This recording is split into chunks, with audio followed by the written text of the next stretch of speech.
Assalamualaikum warahmatullahi wabarakatuh. Welcome back to YouTube channel Teman Excel kita. Di dalam YouTube channel ini, kita akan sering membahas mengenai cara-cara mudah menggunakan Excel yang pastinya akan membantu kita dalam memproses data via Microsoft Excel. Sebelum kita mulai video tutorialnya, jika kalian suka dengan video ini dan dirasa bermanfaat, silahkan klik tombol like, subscribe, dan nyalakan loncengnya agar selalu update mengenai video-video tutorial selanjutnya. Kali ini kita akan membahas mengenai fungsi sum, SUMIF, dan SUMIFs. Nah, apa sih bedanya? Saya sudah punya contoh tabelnya. Fungsi sum itu digunakan untuk menjumlahkan numbers di beberapa cell. Ya, jadi fungsinya untuk penjumlahan. Dan kalau SUMIF itu fungsinya adalah untuk menjumlahkan numbers yang ada di dalam beberapa sel yang memenuhi kriteria tertentu. Ya, jadi untuk SUMIF ini hanya ada satu kriteria.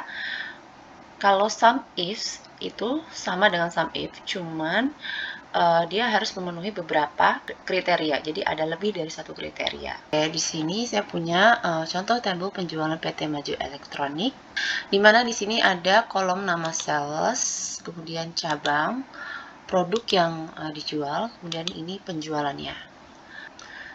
Nah, di sini ada kolom total penjualan. Kalau total berarti kan penjumlahan ya. Kita akan gunakan rumus sum dan kita akan gunakan sama dengan sum kurung buka. Kita klik ke salah satu selnya. Nah, kemudian itu saya tadi menggunakan shift kontrol kemudian tanda panah ke atas, jadi otomatis dia akan langsung bergeser dari bawah langsung sampai ke atas. Kemudian kurung tutup dan di enter. Jadi total penjualan untuk PT Maju Elektronik adalah sebesar 1222. Ya, ini total penjualan. Kemudian kita akan lanjut ke fungsi SUMIF. Oke, di sini untuk fungsi SUMIF saya punya satu kriterianya, yaitu nama sales ya. Jadi kita diminta untuk menghitung total penjualan dengan nama sales tertentu ya. Di sini kan sudah ada beberapa nama sales. Oke, kita akan coba klik ya di sini salah satu namanya. Nah, di sini saya sudah ada list down ke bawah.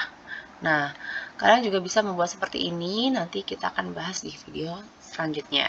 Contohnya, saya mau mengambil nama Budi ya. Untuk nama sales Budi, total penjualannya berapa sih, gitu kan. Nah, ini berarti kriterianya adalah nama salesnya Budi, ya. Dan penjumlahannya harus memenuhi kriteria ini. Caranya kita gunakan fungsi SUMIF sama dengan SUMIF kurung buka. Nah, di sini sudah ada panduannya ya. Kita tinggal ikuti saja. Dan sekali lagi, kalian tidak perlu menghafal detailnya. Jadi, kalian cukup tahu depannya, misalnya SUMIF gunanya untuk ini, sum untuk ini, kayak gitu. Jadi, kalian perlu hafal itu aja. Tapi detailnya di sini sudah ada panduannya. Ya. Kemudian tulisannya adalah range. Range ini adalah nama Budi ini, kriteria pertama ini ada di range mana sih gitu. Nah, nama Budi ini ada di range ini ya, nama sales ya. Jadi kita klik range-nya. Jadi dari atas sampai bawah kita klik. Kemudian titik koma, kriterianya. Nah, kita klik kriterianya Budi. Kemudian titik koma lagi, sum range-nya. Jadi yang akan kita jumlahkan ya, ini pasti harus yang berupa numbers ya. Klik dari atas sampai bawah, kemudian kurung tutup, kita enter. Nah, sudah ada hasilnya ya. Jadi untuk nama sales Budi total penjualannya adalah 167 gitu. Nah, ini kalau kita ganti nama lain otomatis akan keluar nih tuh. Jadi sudah kerumus. Ketika kita mau ganti lagi nama Doni, nah hasil penjualnya adalah total penjualannya adalah 240. Kemudian Rina total penjualannya ada 205. Oke, seperti itu ya. Kemudian kita akan lanjut ke fungsi sum ifs ya, dengan beberapa kriteria. Di sini saya masukkan kriterianya ada 2 ya. Pertama adalah nama sales, kemudian cabang, kemudian kita mau menghitung total penjualannya berapa sih gitu. Saya contohkan di sini ada nama salesnya Sandi, kemudian Sandi ini cabang Bogor. Oke. Kemudian kita ingin tahu total penjualan nama sales Sandi yang ada di cabang Bogor. Ya, karena ada 2 kriteria, maka kita harus gunakan fungsi sum ifs ya. Oke, langsung aja kita coba. Ya, sama dengan sum ifs kurung buka. Nah, di sini panduannya adalah sum range. Jadi sum range itu adalah total numbers yang akan kita jumlahkan, itu dari E4 sampai E24, kemudian titik koma, kemudian kriteria range. Kriteria range berarti kriteria pertama itu kan adalah nama sales. Nah, nama sales ini ada di range mana? Yaitu ada di range nama sales di sini dari B4 sampai B24, kemudian titik koma lagi. Kriteria satunya, kriteria satu adalah nama salesnya Sandi, kemudian titik koma, masuk ke kriteria range 2. Kriteria range 2 ini adalah nama cabangnya kan Bogor. Nah, cabangnya itu ada di range C4 sampai C24, kemudian titik koma. Kriteria keduanya adalah cabang Bogor. Kemudian kalau sudah, kurung tutup, kemudian enter. Nah, ini adalah hasilnya. Jadi untuk nama sales Sandi yang dari cabang Bogor, total penjualannya adalah 388. Oke. Dan kita lanjut ke berikutnya. Di sini saya sudah punya 3 kriteria. Kita akan menghitung total penjualannya untuk kriteria tersebut. Ya. Oke, ini pada contoh yang ketiga ini saya tidak beri list down ya, jadi kita harus ketik sendiri. Saya mau ambil contoh Doni ya, nama salesnya.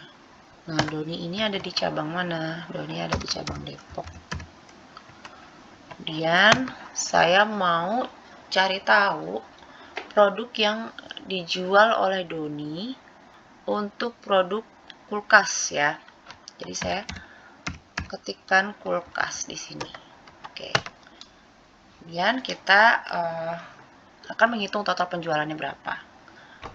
Oke, langsung aja kita gunakan fungsi sum ifs juga ya, karena di sini ada 3 kriteria, berarti lebih dari 1. Kita gunakan sum ifs sama dengan sum ifs kurung buka sum range. Yang pertama adalah kita masukkan sum range-nya, numbers yang akan kita jumlahkan. Kemudian titik koma, kriteria range 1. Nah, kriteria 1 ini kan adalah nama sales. Range-nya itu ada di mana? Nama sales itu ada di sini ya. B4 sampai B24, kemudian titik koma, kita masukkan kriteria satunya adalah Doni, kemudian titik koma lagi. Kriteria range 2-nya itu adalah cabang ya. Cabang itu ada di range yang C4 sampai D4. Kemudian titik koma lagi, kita masukkan kriteria keduanya adalah cabang Depok. Kemudian titik koma, kita masukkan kriteria range yang ketiga, itu adalah produk. Produk ini ada di range yang mana? Ada di range D4 sampai D24. Kemudian kita masukkan titik koma, kita masukkan ke kriteria yang ketiga yaitu kulkas. Dan kurung tutup, enter. Nah, jadi sudah ada hasilnya di sini. Untuk nama sales Doni yang ada di cabang Depok untuk penjualan produk kulkas totalnya adalah 122. Oke. Oke, sekian video tutorial dari saya. Semoga bermanfaat. Kalian bisa share juga video ini ke teman-teman kalian agar semakin bermanfaat videonya. Oke, sekian. Wassalamualaikum warahmatullahi wabarakatuh.